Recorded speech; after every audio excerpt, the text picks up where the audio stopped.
The first phone call I ever made in a crisis was to my mother. I was 7 years old, standing in the drafty, wood-paneled office of the principal at Rockport Elementary, with a split lip and a torn wool jacket, terrified that the world had ended because of a playground scuffle. I remember the smell of that office, stale floor wax, mimeograph ink, and the sharp medicinal tang of the antiseptic the school nurse had dabbed on my bleeding mouth. I had been crying, my chest heaving with the kind of ragged, desperate sobs that only a child who believes he is entirely abandoned can produce. The principal, a stern man with heavy eyebrows and a pocket watch that ticked with an agonizing, slow rhythm, had looked at me as if I were a stain on his otherwise perfect morning. He had dialed our home number on the heavy black rotary phone, his finger making a loud mechanical scraping sound with every digit. When she answered, he didn't even give her a chance to say hello before he began listing my infractions with a clinical, detached authority. But I could hear her voice bleeding through the receiver, even from 3 feet away. It wasn't panicked, it wasn't angry. It was just a steady, calm anchor in the middle of my storm. She didn't ask who started it. She didn't ask how much the torn wool jacket would cost to repair. She simply told the principal she was on her way, and 20 minutes later, the gentle, reassuring idle of her old blue station wagon outside the office window signaled that safety had arrived. She walked into that office with her head held high, her heavy wool coat smelling of the cold Atlantic breeze and the wood smoke from our hearth. And the moment she placed her warm hand on my shoulder, the principal's intimidating desk seemed to shrink to the size of a toy. She didn't scold me in public. She didn't apologize to the school board for my behavior. She simply signed the release forms, took my hand, and led me out to the car, where she had a thermos of hot cocoa waiting in the glove box. That was the day I learned what unconditional love felt like. It didn't ask for credentials. It didn't negotiate, and it never made you feel like an inconvenience. The last phone call she ever needed to make in hers was to me. That is not a coincidence, nor is it a detail to be brushed aside like common dust on a shelf. It is a sacred, unshakable bond built over 53 years, constructed one ordinary, unrecorded act of quiet devotion at a time. It is the kind of bond that doesn't require a contract, a public announcement, or a legal document to enforce. It is written into the very marrow of who we are, forged in the quiet spaces of a lifetime spent showing up when it mattered. It is the invisible thread that runs through decades of shared silence, shared coffee, and the simple knowledge that if the world fell apart tomorrow, there was at least one person who would stand in the ruins with you without needing an explanation. Adeline Sterling was not a complicated woman, nor did she ever care to be. She lived her life with a quiet architectural grace, believing that a person's true worth was measured solely by the promises they kept when no one was watching. For 35 years, she had worked as a restorer of antique books in the damp, stone-walled basement of the local historical society, her fingers permanently smelling of beeswax, old leather, and dried lavender. She loved the slow, meditative process of bringing decayed things back to life, using tiny brushes to clean vellum, stitching broken bindings with linen thread, and carefully pressing warped pages back into alignment. To her, a book was a testament to human survival, a physical container of thoughts that had managed to outlive the hands that wrote them. She treated her family with that same meticulous, restorative care. She was the kind of mother who showed up to every single one of my Little League games and freezing high school rowing regattas on the Kennebec River, sitting on a rusted folding chair she had carried herself from the trunk of her car. She would sit there in the biting coastal wind, her wool blanket wrapped tight around her shoulders, refusing to leave until the last boat cleared the dock and the final oars were secured in the boathouse. While the other mothers huddled inside their warm luxury SUVs, drinking lattes and checking their social calendars, my mother stood on the muddy banks of the river, her face wet with freezing spray, cheering for a son who was usually in the middle of the pack. She packed my lunch until I was 16, long past the age when it was socially acceptable to carry a brown paper bag, hand-labeled with a neat, cursive heart. And she did it because she simply couldn't bear the thought of her only child feeling forgotten or unloved for even a single afternoon. When I started driving, she would sit up in the dark living room, illuminated only by the pale green glow of the grandfather clock in the corner, waiting for the headlights of my truck to sweep across the ceiling. She never did it to lecture, control, or punish me. She did it because her heart simply refused to let her sleep until she knew I was safe under her roof. That was Adeline. Her love wasn't a performance she put on for the neighbors. Nor was it a transaction she recorded in a ledger to be settled later with interest. It was an active, breathing daily thing, expressed quietly and without keeping score. It was in the cold scraping of her snow shovel at dawn, the jars of preserved beach plums she left on my porch every autumn, and the Sunday dinners she hosted on Covewood Lane for anyone in town who happened to look lonely or forgotten. She never asked for recognition. She never bragged about her sacrifices at the local church socials. She lived with the quiet conviction that family was not a choice you made when it was convenient, but a duty you carried with pride. She understood that the world was a cold, indifferent place, and that the only true shelter a person could ever count on was the one they built out of loyalty and love. When my father passed away 12 years ago on a bitter, salt-rimed Wednesday morning in November, a day that permanently altered the very color of autumn for me, she did not fall apart. She grieved the way she did everything else, with dignity, with her chin up. I remember standing beside her at the cemetery, the Atlantic wind whipping off the bay, carrying the scent of salt and freezing rain. Her face was like carved marble, pale, beautiful, and completely unyielding. She didn't shed a single tear until the casket was lowered into the earth. And even then she only allowed herself a single quiet sob that she quickly swallowed down. She quietly sold her own beloved, meticulously maintained sedan to ensure his memorial service could be held at the historic stone chapel overlooking the Atlantic, never uttering a single word about the financial sacrifice to me until the funeral costs were fully covered and the headstone was placed. She refused to let me help pay for it, even though I was a young teacher struggling with student loans. "Your father built his own way in this world, Dorian," she had told me, her voice as firm as granite. "And he will have a proper sending off, paid for by the hands that loved him." For over a decade, she managed to keep her Victorian home running on a fixed pension, battling the fierce coastal Maine winters alone.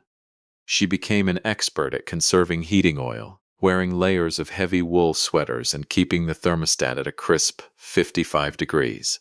Yet she never once complained. Her green-shuttered door was never locked, and there was always a hot, simmering meal on the table every Sunday afternoon for anyone who showed up. She never once called me to say she was struggling to pay for the utility bills, or that her arthritic hip made the cellar stairs feel like a mountain climb.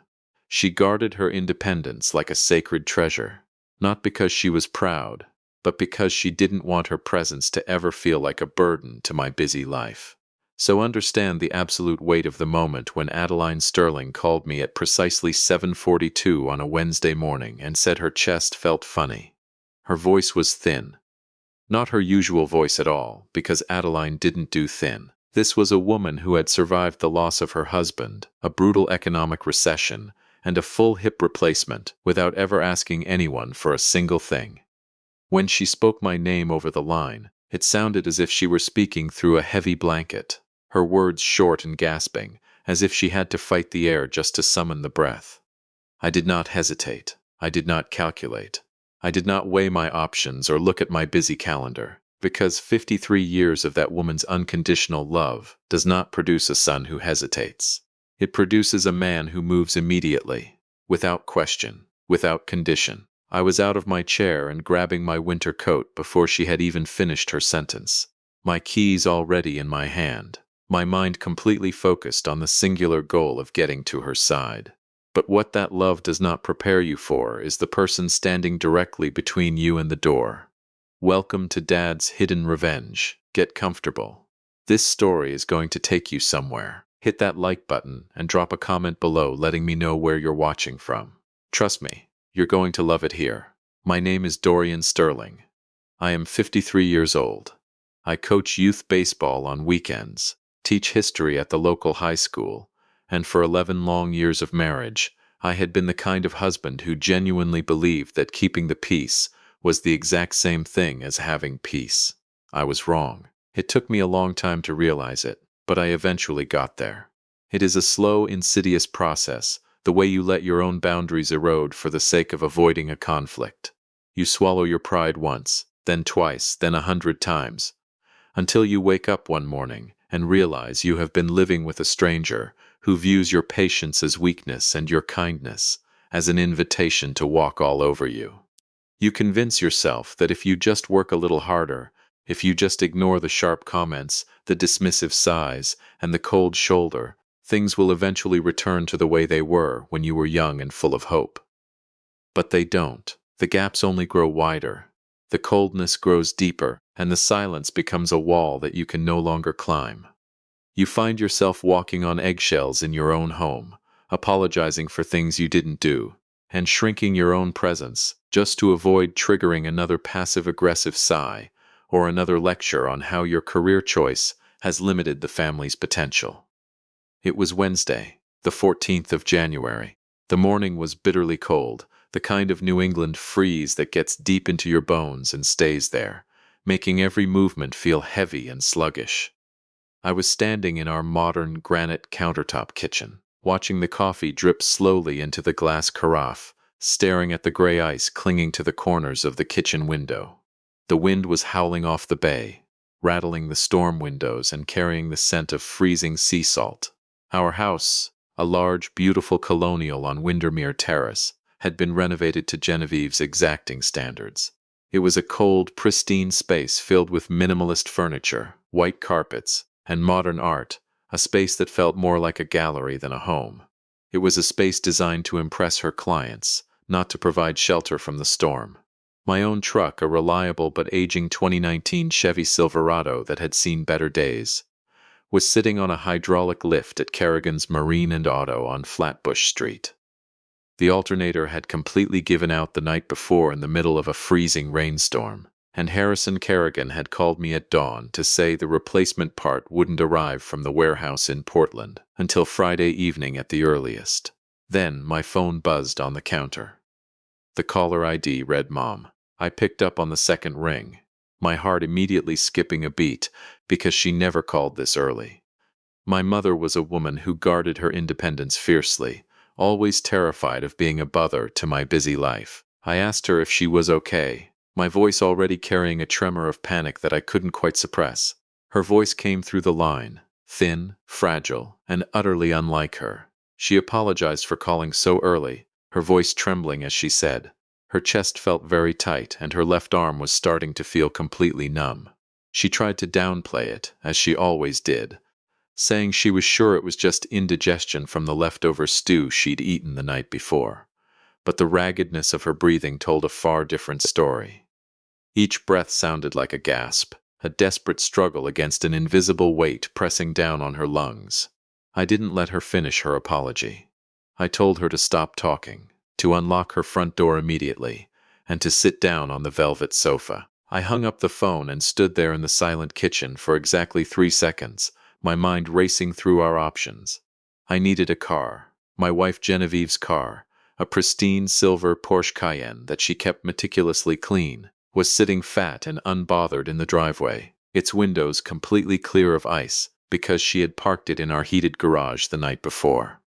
Genevieve was upstairs. I could hear the steady hum of the shower running. That long, luxurious 30-minute shower she took every single morning, a daily ritual she performed as if she were preparing for a high-end architectural photo shoot rather than a day of showing coastal estates to wealthy summer home buyers from Boston and New York. I ran to the bottom of the stairs, my chest tight with a panic I could barely contain. I called her name twice, my voice echoing off the hardwood of the entryway and rising up to the high cathedral ceilings of our renovated colonial. I ran up the stairs 3 at a time, my heart pounding in my ears. I reached the door of our master bathroom and knocked hard on the frosted glass. The water stopped.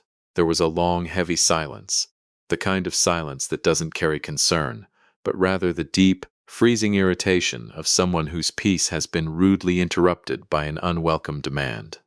She answered with a sharp, impatient tone, asking what was so incredibly important that I had to yell through the house like a child and bang on the glass. I stood there in the steam-filled master suite, my hands shaking. I explained that my mother had just called, that she was having severe chest pains, that her left arm was going numb, and that I desperately needed to borrow her car keys to take her to Penobscot Bay Medical Center immediately. I promised her I would drive carefully, that I would be right back, and that I would leave the car fully fueled and clean. There was no sound from behind the closed door. It wasn't the silence of someone processing a crisis. It was the cold, calculated silence of someone who had already decided on their answer and was simply deciding how to deliver the blow with the maximum amount of dismissive authority. Genevieve appeared at the door 30 seconds later. She was wearing her plush designer robe, her hair wrapped tightly in a towel, her face completely vacant of any human warmth. She leaned against the oak door frame, crossed her arms over her chest, and looked at me as if I were a stranger who had interrupted her morning routine. She told me to call an ambulance. I reminded her, my voice cracking with a mixture of fear and growing anger, that my mother had a terrifying experience when my father passed it away 12 years ago. The sirens, the flashing lights, the cold panic of the paramedics that she still had nightmares about. I begged her, telling her it would only take me 20 minutes to drive her to the emergency room myself, that she was only 10 minutes away, and that we couldn't afford to waste time waiting for an ambulance to navigate the icy back roads of our town. Genevieve didn't even flinch. She looked at me with those cool, vacant eyes that had once looked at me with something resembling affection, but now only held a clinical, detached assessment, and told me she had an exclusive gallery showing with her firm's top investors that afternoon, followed by a dinner with Joanne and the girls that evening. She said she had a full day of preparation, hair appointments, and marketing meetings, and she was absolutely not going to spend her afternoon sitting in a sterile hospital waiting room, smelling of cheap coffee, bleach, and antiseptic. She said she couldn't afford to arrive at her presentation looking disheveled or smelling of a hospital ward. The sheer, unadulterated coldness in her eyes was something I will never forget for the rest of my life. She looked at me as if my 82-year-old mother's failing heart were nothing more than a minor scheduling conflict she simply didn't have room for in her busy, successful calendar. She had built a life where her convenience was the ultimate law, and anything that threatened to disrupt her schedule was treated as a personal insult. To her, my family was a collection of relics from a past she had worked hard to distance herself from. She told me my mother was my responsibility, not hers. She looked at me, her chin tilted up, and said, "Figure it out." Then she turned around and walked back into our bedroom, closing the door behind her with a soft, deliberate click. A slammed door would have meant anger, which at least resembled passion or some form of connection. That quiet, gentle click was far worse. It was the sound of complete and utter indifference. It was the sound of a woman who had decided that my mother's survival was not worth 20 minutes of her time or a single drop of premium fuel in her luxury SUV. I stood at the bottom of the stairs for exactly 3 seconds, the silence of the house pressing down on me like a physical weight, suffocating and heavy. The grandfather clock in the living room ticked with a slow, mocking rhythm. I looked at the front door, then at my shaking hands, and in that moment, something inside my soul broke. The 11 years of excuses, the hundreds of times I had swallowed my own pride to keep her happy, the quiet humiliations I had accepted for the sake of the marriage, all of it collapsed into a pile of cold, dry ash. I realized that my wife was not a partner. She was a predator who tolerated my presence only as long as I didn't require anything from her. I pulled out my phone and dialed Orson Briggs. Orson lived 4 houses down from us on our coastal block. He was a retired lighthouse keeper and marine mechanic, 71 years old, with a face lined by decades of salt air and a heart as solid as Maine granite. He drove a weathered, dark green Volvo 240 wagon that had seen better days, but never missed a morning starter, just like its owner. He had been a close, triune friend of my father's, sitting in the very front row at his funeral 12 years ago, holding my mother's hand when I was too numb to move. He picked up on the first ring, his voice gruff but warm, smelling metaphorically of pipe tobacco and grease. I told him my mother was having chest pains, My Subaru was sitting in Kerrigan's shop with a dead alternator, and Genevieve's car wasn't available. I didn't elaborate on why it wasn't available. I didn't need to. Orson knew Genevieve, and he knew the kind of peace I had been keeping for 11 years. Orson didn't ask a single question. He didn't check his calendar. He didn't complain about the freezing rain slicking the coastal roads, and he didn't ask why my wife's luxury SUV was parked uselessly in the driveway. He simply told me to give him 4 minutes to pull his wagon up to my curb. He was there in 3 minutes and 40 seconds. I saw the headlights of his Volvo cut through the gray morning fog, and I ran out into the freezing rain, leaving the house and my marriage behind me on the hardwood floor. The drive to my mother's historic Victorian cottage on Covewood Lane took less than 5 minutes, our tires crunching over the fresh ice that had begun to accumulate on the asphalt. The windshield wipers of Orson's Volvo scraped with a steady, rhythmic squeak, clearing the freezing sleet that was coming down in sheets. Orson didn't say a word. He just kept his eyes on the road, his large, calloused hands holding the steering wheel with the steady confidence of a man who had navigated storms far worse than this. The old engine hummed with a deep, mechanical honesty that felt infinitely more comforting than the silent, leather-wrapped luxury of Genevieve's Porsche. When we pulled into my mother's driveway, my heart was in my throat. I ran up the wooden porch steps, my boots slipping slightly on the slick timber. The front door was unlocked, just as I had asked. I pushed it open and stepped into the warm hallway, which smelled of old paper, beeswax, and chamomile tea. My mother was sitting on her small velvet sofa in the living room, wearing her formal navy wool coat, the deep, structured one she only wore to church, town meetings, or funerals. Her small overnight bag was packed neatly and sat beside her on the floor. She looked so small sitting there, her silver hair neatly pinned back, her hands tucked into her pockets to hide their trembling. The living room fireplace had gone out hours ago, and the air carried a slight chill, but she hadn't wanted to turn up the thermostat because she knew oil prices were high. She looked up at me as I entered, her pale blue eyes bright with a mixture of fear and relief. "Dorian," she whispered, her voice barely carrying across the quiet room. "I'm sorry to make such a fuss." "You're not making a fuss, Mom," I said, kneeling in front of her and gently taking her hands. They were ice cold, their joints swollen with arthritis but still possessing that familiar loving shape. "Orson is outside. We're going to the hospital." She made a small sound, almost a laugh, and let me help her stand. She leaned heavily on my arm as we walked out to the car, her breathing shallow and labored. Orson was already holding the passenger door open for her, his face soft with a gentle, reassuring smile. "Morning, Adeline," he said warmly, helping her slide onto the worn leather seat. "Heard you wanted to take a little joyride this morning." "Always a pleasure, Orson," she replied, her voice trembling but her spirit entirely intact, "though I usually prefer better weather for my excursions." The drive to Penobscot Bay Medical Center on Woodland Street took 9 minutes. I sat in the back seat, leaning forward so I could hold my mother's hand in both of mine, rubbing her cold skin to bring back the circulation. She kept apologizing to Orson the entire way, her voice shaking as she thanked him for dragging his old bones out in the freezing rain. Orson just smiled through his white beard, his eyes crinkling in the rearview mirror, as he told her he was only watching the boring morning maritime reports anyway, and there was nothing but bad news on the television. He told her he was glad for the company, and that his old Volvo needed the exercise to keep its gears from seizing up in the cold.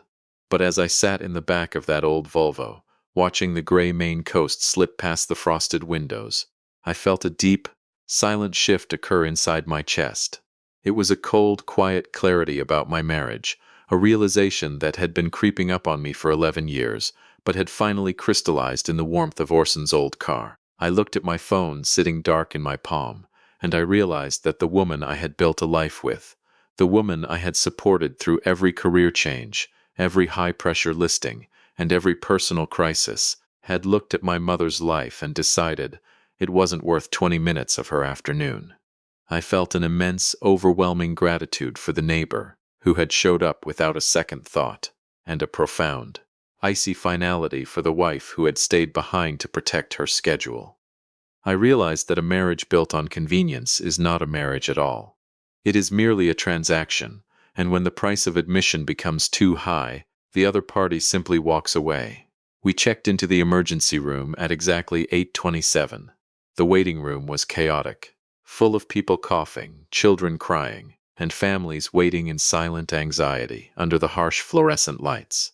But the charge nurse, a no-nonsense woman with broad shoulders named Meredith, recognized my mother immediately. She had lived in Rockport her entire life, and she knew Adeline from the historical society where my mother volunteered. "Adeline," Meredith said, her voice dropping its professional bark and becoming instantly gentle. "What are we doing here? My heart is being a bit unruly." "Meredith," my mother said, trying to offer a smile despite her pale lips. Meredith didn't waste a second. She got my mother into a treatment room within 15 minutes, bypassing the crowded waiting area entirely. The doctor on call was Dr. Alistair Finch, a tall, deliberate man with calm eyes and a reassuring, quiet voice that instantly lowered the tension in the room. He ran an EKG and ordered immediate cardiac enzyme tests, his hands moving with the steady precision of a man who respected the gravity of a warning sign. He didn't rush, he didn't panic. He just focused on my mother as if she were the only patient in the entire building. I sat in that plastic waiting room chair for 2 hours and 40 minutes, watching the dull fluorescent lights flicker overhead. A television mounted in the corner was playing a game show on mute, the contestants smiling and jumping with a frenetic, silent energy that felt completely absurd given the quiet dread in the room. I drank the worst vending machine coffee of my life, a bitter, scalding brew that tasted like old cardboard, and I didn't taste a single sip. My mind was back at our house on Windermere Terrace, imagining Genevieve preparing her marketing materials, perfectly insulated from the reality of the hospital ward. My phone remained completely silent. Genevieve did not send a single text message. Not a single "how is she?" Not an inquiry about whether Adeline was alive or dead. She was likely at her marketing meeting, drinking expensive tea and discussing commission splits with her colleagues, completely unbothered by the storm she had left behind. She had drawn her boundary line, and my mother's health was firmly on the outside of it. At 11:04, Dr. Finch came out to find me. His face was serious but measured, his voice carrying the quiet relief of a professional who had managed to get ahead of a disaster. He explained that my mother had suffered a mild cardiac event, not a massive coronary, but a severe, unmistakable warning from her body. They wanted to keep her for 48 hours of observation to monitor her rhythm and adjust her medications. But she was stable. I went in to see her. She was lying small against the white hospital pillow, her navy coat folded neatly over the vinyl chair in the corner. When I sat down beside her, she reached up with a trembling hand and touched my face. Her fingers warm now from the IV fluids. She looked at me and said, "You came." It was a simple 2-word sentence, but it nearly broke me all over again. She said it as if she hadn't been entirely sure I would, even after 53 years of her showing up for me without a single condition. It revealed the quiet doubt she had carried in her heart. The fear that her son had been so thoroughly absorbed by his wife's cold world that he had forgotten how to show up for his own blood. "I'll always come, Mom," I whispered, holding her hand tight against my chest. Always. I stayed with her until 4 in the afternoon.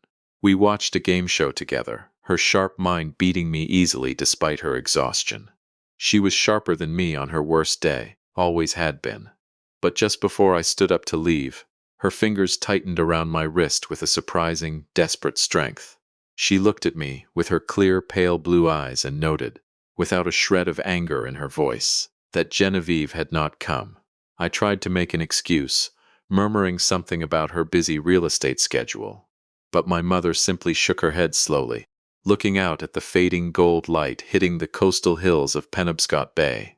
She didn't say another word about Genevieve, but I saw her face settle into an expression that looked a lot like a final, unshakable decision. It was the face of an artisan who had looked at a piece of wood, found a deep, uncorrectable rot in the center, and quietly decided to discard it. I walked out of Penobscot Bay Medical Center into the freezing coastal air, the world shedding its illusions. Orson's old Volvo was waiting in the parking lot, the heater humming warmly. As we drove back down the harbor road, watching the bare oak branches bend against the Atlantic wind, I realized I wasn't angry at Genevieve anymore. I was simply finished. If you have been listening for a while, drop your thoughts in the comments, hit the like button while you're at it, and be sure you're subscribed. Some people spend their entire lives making withdrawals from relationships they never bothered to deposit a single cent into. Genevieve had been overdrawing her account with me and my family for 11 years, and her credit had finally run out. On Thursday morning, I woke up at 6:58, before the alarm even had a chance to ring. I lay there on the left side of our bed, staring at the historic crown molding of the ceiling. Genevieve was still fast asleep beside me, her breathing slow, even, and completely undisturbed by the events of the previous day. I got up quietly, went downstairs to our modern granite-topped kitchen, and made coffee with our expensive espresso machine. I didn't care if the noise woke her up. She had chosen a luxury dinner and her real estate gallery over my mother's failing heart. She could survive the hum of a coffee grinder. I watched the steam rise from my mug, thinking about my mother lying in that hospital bed, her coat folded over the chair. She had survived so many things, but she shouldn't have had to survive the humiliation of being treated like a nuisance by my wife. I was on my second cup of coffee when I heard her footsteps on the hardwood stairs. She walked into the kitchen wearing her silk robe, glanced at me, then at the coffee machine, then back at me. There was that heavy, suffocating silence that married couples know all too well, the kind that waits for someone to bring up the elephant in the room. It was the silence of a house where the foundation has already rotted away, and both people are just waiting for the first strong wind to bring it down. She finally brought it up, asking how Adeline was doing. She called her Adeline, not your mother, as if she were a distant acquaintance she had met once at a charity gala and forgotten. I told her she was stable, that she had suffered a mild cardiac event, and they were keeping her for another night. Genevieve leaned against the marble counter, holding her cup of espresso, and tried to explain that the previous morning had been incredibly complicated for her. She talked about her clients, her listings, and the immense pressure of her real estate career. She spoke as if she were the only person in the world who had to work for a living, as if her career were a sacred calling that excused her from basic human decency. I set my mug down in the sink with a soft, definitive sound, picked up my jacket from the chair, and looked at her. I told her I had heard her perfectly the first time at the bottom of the stairs on Wednesday morning. I told her I was going back to the hospital, and I walked out the door before she could offer another polished, calculated excuse. When I arrived at the hospital room, my mother was sitting upright, the color back in her cheeks, her reading glasses perched on the edge of her nose. She had flatly refused to wear the flimsy hospital gown, choosing instead her own floral nightgown, and she had a thick crossword puzzle book open in her lap. She looked up at me over her glasses and asked me for a 7-letter word meaning betray. I stared at her in the doorway, my heart stopping for a fraction of a second, before she offered a small, knowing smile and clarified that it was for her crossword. I dropped into the vinyl chair beside her bed, a heavy laugh escaping my throat, and told her the word she was looking for was perfect. She counted the boxes, wrote it in, and nodded with deep satisfaction. "You always were the smart one, Dorian," she said, her eyes twinkling with that sharp intellectual energy I had admired my entire life. We sat in that room for a long time, the quiet between us comfortable and deep. But then she closed the crossword book, set it on the bedside table, and told me she wanted to call Preston Croft. Preston was a prestigious estate attorney in Portland who had handled my father's affairs and drawn up my mother's original will 6 years ago. He was a sharp, meticulous man who knew the value of discretion. I kept my voice soft, asking her if she was sure she wanted to do this now, in the middle of her hospital recovery. My mother looked at me with those steady, clear eyes of hers, eyes that had seen the rise and fall of so many fortunes in our small town. She told me she had worked her entire life, scrimping and saving alongside my father, so that what they built would go to someone who understood the meaning of showing up. She reminded me that Genevieve had never shown up, not for my father's funeral, not when she had her hip surgery, and certainly not yesterday when her heart was sending distress signals. Every single example she gave landed like a heavy stone in still water, dropping slow and sinking deep, because she was entirely right. I had been making excuses for a woman who treated my family like a social liability for 11 long years. I had allowed my wife's arrogance to isolate me from the people who had loved me from the day I was born. Preston Croft arrived at the hospital room at precisely 1:58 in the afternoon, wearing a tailored charcoal suit and carrying a leather briefcase. He greeted my mother with the quiet, formal respect of an old family friend. The meeting between my mother and her attorney lasted 47 minutes. I sat in the corner of the room, silent, a quiet witness to the undoing of Genevieve's grandest financial expectations. By the time Preston clicked his silver pen closed and slid his legal pad back into his briefcase, the document Genevieve had been silently banking on for 11 years had been fundamentally, irrevocably, and legally rewritten. The historic waterfront Victorian house on Covewood Lane, which my mother owned outright, Wally paid off and valued at nearly $3 million due to the recent boom in coastal real estate, was left entirely to me. The blue-chip stock portfolios my father had spent 30 years building and managing left entirely to me. And the crown jewel of my father's legacy, the pristine, restored 1961 Mercedes-Benz 300 SL Roadster in British Racing Green, which my father and I had spent 4 years restoring with our own hands in her garage, was left entirely to me. This was the car my father had loved above all else, the one that smelled of motor oil, hand-rubbed leather, and memories of a time when we were a whole family. Genevieve's name appeared in the new document exactly 0 times. She had been completely, legally, and permanently severed from any connection to the Sterling family legacy. I left Penobscot Bay Medical Center at 4:30. When I got home to our house on Windermere Terrace, the silver Porsche was gone from the driveway. Genevieve was likely at her high-end dinner, celebrating another listing with her wealthy colleagues. She had no idea, absolutely no idea what her figure-it-out comment had cost her. But she would. On Friday morning, I was at Kerrigan's garage to pick up my Subaru. The air was sharp, cold, and completely honest as I shook Harrison's hand and paid the invoice. My phone buzzed in my pocket. It was Genevieve. I let it ring. I didn't have anything to say to her yet, not until the legal papers were fully prepared. But by the time I pulled into our driveway, my phone had lit up with 34 missed calls from her. I walked into the living room of our house on Windermere Terrace, my heavy winter boots making a dull thudding sound on the polished hardwood floors. The house was dead quiet, but the air felt charged, thick with the kind of tension that precedes a lightning strike. Genevieve was standing by the large bay window that looked out over the freezing bay. Her hands were trembling so violently she could barely hold her phone. Her face was completely drained of color, her eyes raw and sleepless, with dark circles under them that no amount of expensive makeup could hide. Her carefully composed facade, the one she wore like a protective shield of success, had cracked completely, and underneath it was a woman who had finally realized the sheer, staggering size of what she had lost. She looked up at me as I entered, her voice cracking as she asked if I knew about the will. She told me Preston Croft's office had called her assistant to confirm that the changes had been legally filed, executed, and recorded with the county registry of deeds. She looked at me with an expression of complete disbelief, her mouth slightly open, her usual cold arrogance replaced by a raw, naked panic.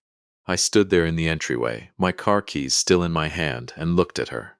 I told her, quite simply, that I knew. She began to plead with me, her composure slipping entirely as she took a frantic step forward. She asked me to talk to my mother, to tell her it was a misunderstanding, that she had fully intended to come to the hospital, but had simply been overwhelmed with work and the pressure of the gallery showing.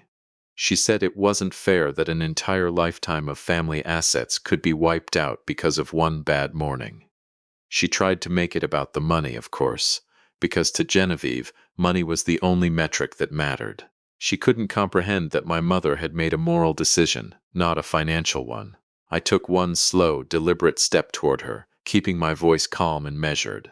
I didn't raise my voice. I didn't need to. I reminded her of where she was on Wednesday afternoon, while my mother's heart was sending distress signals. I reminded her of the restaurant, the wine glasses, the laughter of her friends, and the wealthy investors she had chosen over holding a dying woman's hand. I reminded her of her own words at the top of the stairs. "Figure it out." "I figured it out, Genevieve," I said quietly, the words falling like blocks of ice in the silent room. My mother figured it out too. We realized that we don't need people in our lives who only show up when the weather is good. I told her my mother had made her decision clearly, deliberately, and without asking anyone's permission, the exact same way Genevieve had made hers on the stairs. My mother had simply aligned her legacy with the people who actually valued her existence, and Genevieve was no longer on that list. Genevieve stood in the middle of our expensive living room, her phone glowing in her hand, and then her screen lit up again. It was my mother calling her. My mother was calling her to deliver the final unshielded truth of her decision, to let her know that some things in this life cannot be bought, sold, or negotiated after the fact. She was going to tell her that her signature was no longer required on any document bearing the Sterling name. I reached for my keys on the granite counter and told her I was going to Covewood Lane to bring my mother home from the hospital.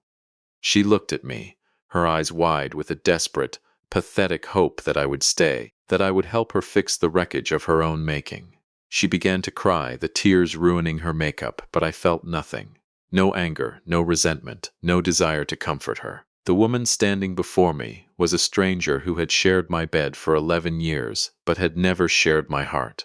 As I looked back at her, I felt the very last thread of a connection I had spent 11 years trying to preserve go completely, utterly slack.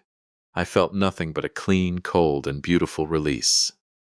It was the feeling of a heavy burden being lifted from my shoulders, the feeling of a prisoner stepping out of a dark cell into the blinding morning light. I opened the front door, the crisp, honest Maine air hitting my face like a long-awaited truth.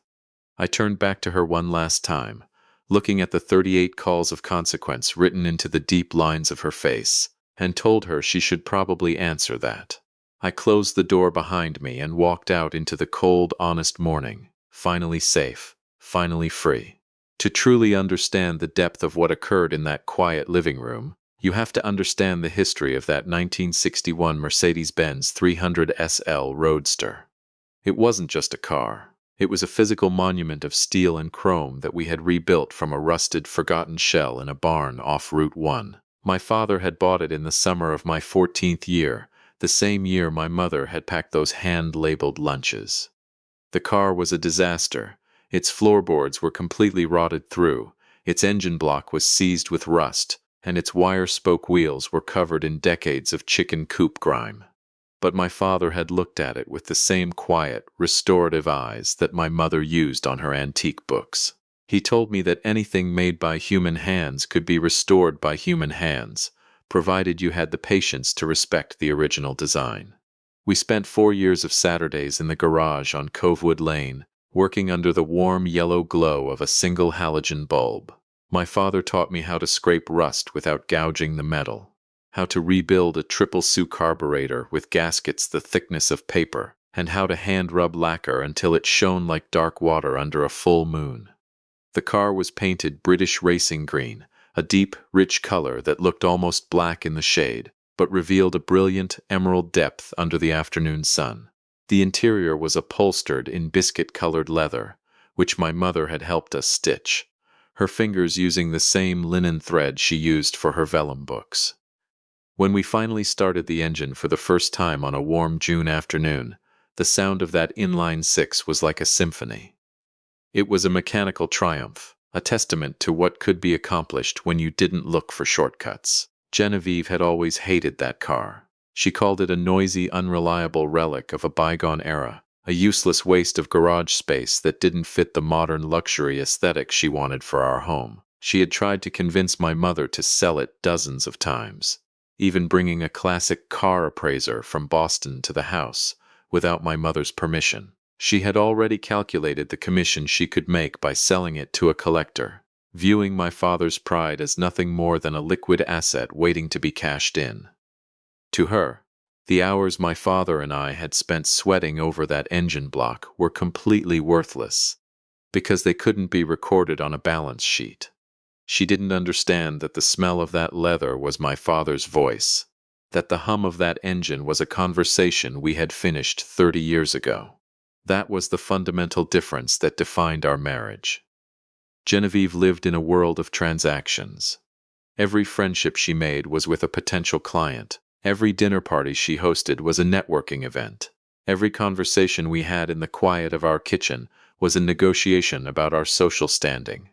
She had met me when I was a young, ambitious history teacher with a promising future in school administration. But when I decided that my true calling was in the classroom and on the river with the rowing team, she had checked out.